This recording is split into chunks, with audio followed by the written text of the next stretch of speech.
and welcome.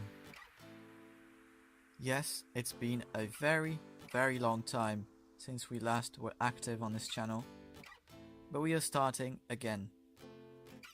So, today we're not going to talk about much.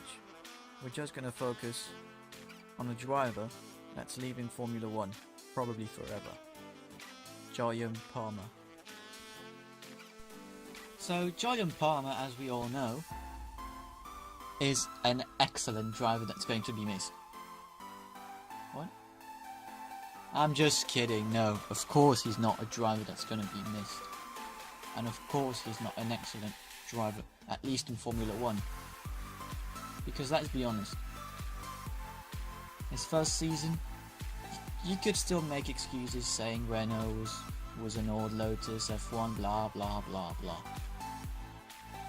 But on the second season, come on Palmer, Hulkenberg's in the top 10 almost all the time. Basically never beaten him. So yeah, goodbye Palmer. And welcome Carlo. So as you all probably know, the deal was basically agreed beforehand that Sainz was going to move to Renault next season and Palmer was not going to drive for them.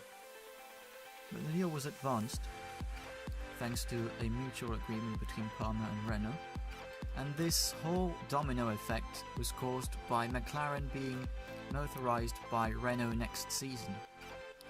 So Sainz is now going to have a bit of extra time to get used to the team and blend in before his actual season starts with Renault. So he's basically gonna have a period to adapt, which is going to be before he has to start. So that's more than a positive point for him. Besides that, it's also very positive for Renault because Sainz is a good driver. We all know that, and Sainz can bring a lot to this team.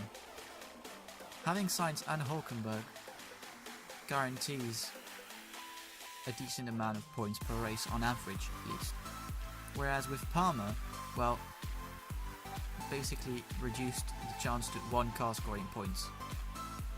But fair play to him for that great position in Singapore. I think it was 6th, if I'm not wrong, or 5th? 6th?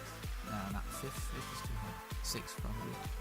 Congrats to him for that. But yeah, so, and that domino effect brings something else in.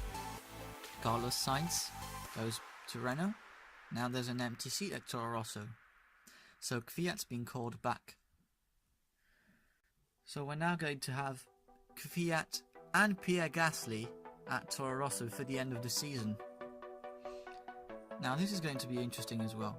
One, because Kvyat this season hasn't been performing brilliantly before he was replaced by Pierre Gasly. Now let's see when they're both teammates what that could bring. So yeah, I guess it's going to be an interesting couple of races coming up now, and I'm looking forward to see Sainz in yellow from next race in USA. Yeah, it's a bit short, or well, not that short, but short.